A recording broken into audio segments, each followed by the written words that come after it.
All forms of life must begin. Begin with innocence and helplessness, their purest form. Blossoms bud, eggs hatch, babies are born. Each of these processes are critical to life, yet they are so precious and defenseless. As a child, I loved babies. I thought they were almost magical because they hadn't done anything wrong yet. Babies represented an innocence that at that age I couldn't quite put my finger on, but I was nonetheless struck by how defenseless they were. They couldn't talk back to their parents, and no one blamed them when they wouldn't eat broccoli pieces equivalent to their age. My mom is an anesthesiologist and has always described work stories to me, so when backyard shenanigans became boring, I would get inventive. I constantly begged my mom to bring syringes and gloves home from the hospital so that I could perform surgeries on my baby dolls. Each of my baby dolls was diagnosed with a different disease daily, which needed to be treated. I would love to strategize about how I would go about performing a specific procedure, and I would subject my patients to a few hours of recovery before they would conduct yet another illness. At the heart of this, I was trying to cure my baby dolls of sickness because I felt that it was my duty.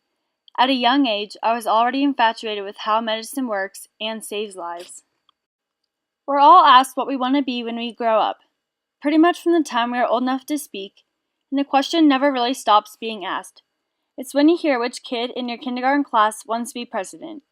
When asked what I wanted to be when I grew up, I would unhesitatingly reply, I want to take care of babies.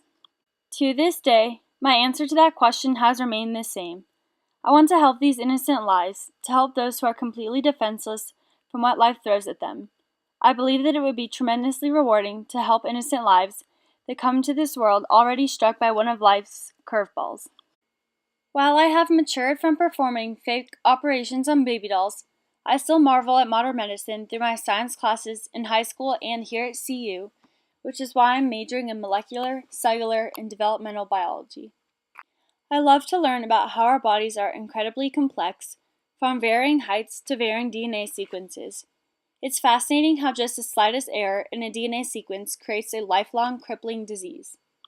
I am not sure that I will ever be able to comprehend how intricate human beings are, but I will devote my life to trying.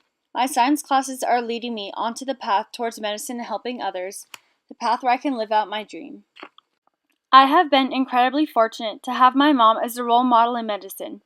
I have always looked up to her and have aspired to help people just as she has.